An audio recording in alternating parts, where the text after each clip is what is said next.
Efforts to recall Governor Gavin Newsom are reaching a critical phase this week. County election officials are required to submit their final tally of voter signatures. KCRA 3 political analyst and senior vice president of Randall Communications, Kevin Riggs, joined us for the Riggs Report. So, Kevin, what's the likely scenario for when the election will be held? Well, there's no real suspense at this point about whether the recall election will go forward, Tony. At this point, it's all about managing the calendar, and both campaigns are gearing up for an election that will go to voters in the late fall, probably mid to late November. Republican organizers, as you know, have gathered more than 2 million petition signatures, which ought to be ample cushion to account for tossing out errors or redundancies. Now, the formal deadline to verify the petitions is late next week. Secretary of State Shirley Weber then has the responsibility of announcing that the election will go forward once the Department of Finance prepares an estimate on what the election will cost, and after a brief period in which voters can withdraw their names from those petitions if they choose. All of that then opens the door for the Lieutenant Governor to set an election date somewhere around the Thanksgiving holiday.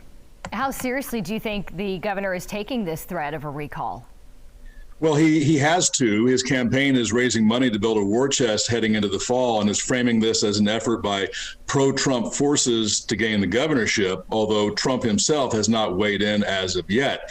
In a blue state like California, Newsom ought to be in a strong position to survive this, but it depends on a couple of things. How well the post-pandemic reopening and recovery goes of both the economy and the schools. If infection rates spike and restrictions have to be reimposed, that would stir voter anger once again. And secondly, it depends on whether Newsom can avoid another blunder like the one last fall when he attended a dinner with lobbyists at the high-end French Laundry restaurant in Napa at a time when people were being urged to stay home. It was a potent example of Newsom committing an unforced error and handing his opponents ammunition to be used against him. Well, what do we know about potential competition? Are any of the governor's fellow Democrats likely to enter the race? Well, that would be a big headache for Newsom and his team. It would erode the image of party unity, similar to what happened during the last recall in 2003 against Gray Davis. Back then, Lieutenant Governor Cruz Bustamante made that move and became a candidate. He sent voters a split and confusing message saying he opposed the recall, but vote for him as a replacement just in case.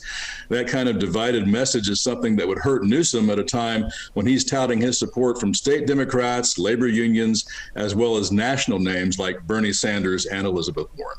All right, Kevin, thank you. We appreciate your view. Kevin writes a political blog, and you can read it on the KCRA 3 News app every Thursday.